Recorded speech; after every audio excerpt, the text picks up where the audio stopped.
안녕하세요. 예, 구로 삼성탑 정형외과 유현상입니다. 네, 가양 바른 성모 정형외과 변주환입니다. 네, 안녕하세요 선생님들. 요즘 설악산 등산철에 등산하시다가 발목 다쳐서 찾아오시는 분들이 많은데 어떠신가요? 네, 외부 활동을 많이 할 수 있는 날씨가 되니까 가장 많이 늘어나고 있는 환자들이 이제 그런 발목 부상 환자들이죠. 우리가 흔히 발목을 삐었다라고 표현을 하는데, 발목을 삔 환자들이 들어오시면 가장 먼저 물어보시는 게 제 뼈는 괜찮나요? 제 인대는 늘어나지 않았나요? 그렇게 항상 물어보시거든요.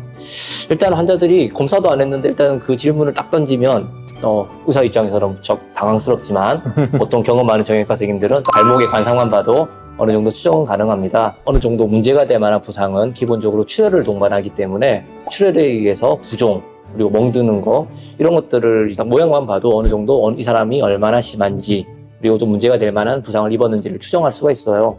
근데 이제 어디까지나 이건 추측인 거고, 좀 더 명확하게 하기 위해서 엑스레이를 찍어서 뼈는 괜찮은지, 초음파를 통해서 인대는 괜찮은지, 이런 걸 추가적으로 확인하게 됩니다. 그럼 발목이 다쳤을 때는 어떻게 해야 될까요?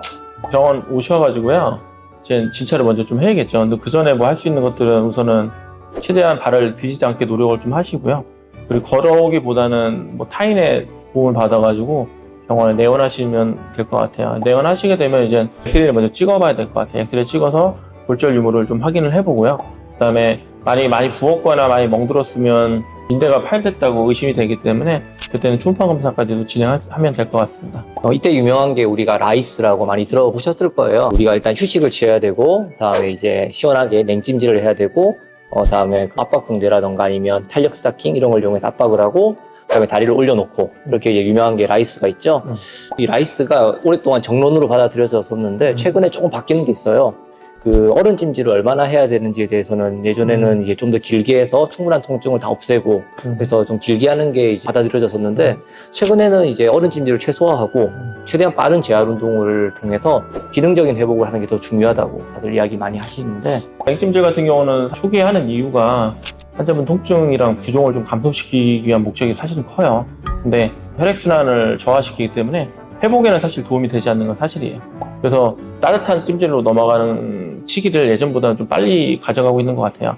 그렇게 함으로써 이제 혈액순환을 잘 되게 해가지고 이제 회복을 좀 촉진시키는 게 결과가 좋은 것 같다는 논문들이 많이 나오고 있는 실정입니다.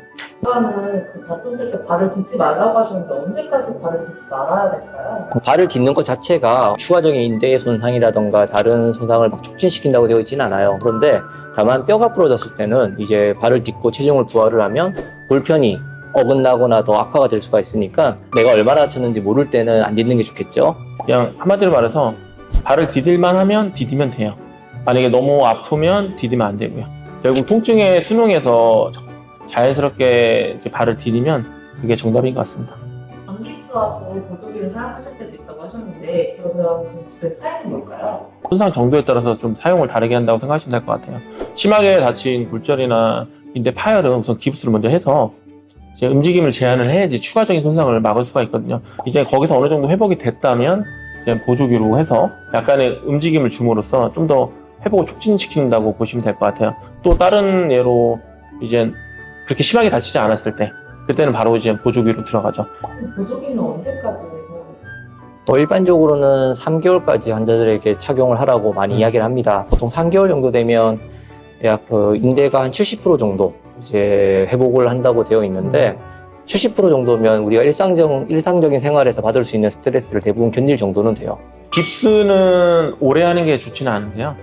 보조기는 상대적으로 그렇게 움직임을 완벽하게 제어를 하는 게 아니기 때문에 충분히 자기가 이제 어느 정도 통증이 없는 범위까지 회복될 때까지는 착용을 해도 괜찮은 것 같습니다. 그래서 저는 환자들에게 그냥 3개월까지는 어떻게든 꼭 착용하시고 3개월 넘어가면 운동하실 때만 착용하시라고 이야기를 드립니다. 잘 착용 안 하시잖아요. 네, 근데 아무도 안 그렇습니다. 네, 아무도 착용 안 하고 있는데 항상 보면. 오늘 등산철에 다치신 분들한테 좀 유익한 정보 많이 주셨는데 마지막으로 하고 싶은 말 있으실까요? 등산은 보통 올라갈 때보다 하산할 때 많이 다쳐요. 이유는 이제 이걸 근육이 이제 많이 힘이 빠져 있는 상태이기 때문에 특히 내려올 때 발을 다칠 확률이 굉장히 높아요. 그래서 내려오실 때 많이 조심하시는 게 더 좋습니다. 치료에서도 적당한 고정을 하고 그 고정에 이어서 충분한 재활을 하면 통증을 금방 극복할 수가 있는데, 이제 어느 정도 고정을 하고 운동을 합시다 이렇게 하더라도 또 너무 조기에 열심히 운동을 하시는 분들 같은 경우에는 통증이 생각보다 오래 가는 경우도 네. 많고 해서 항상 정형외과 전문의 선생님들과 상의해서 재활 프로그램이라던가 언제부터 운동을 할지 이렇게 결정해 주셨으면 감사하겠습니다.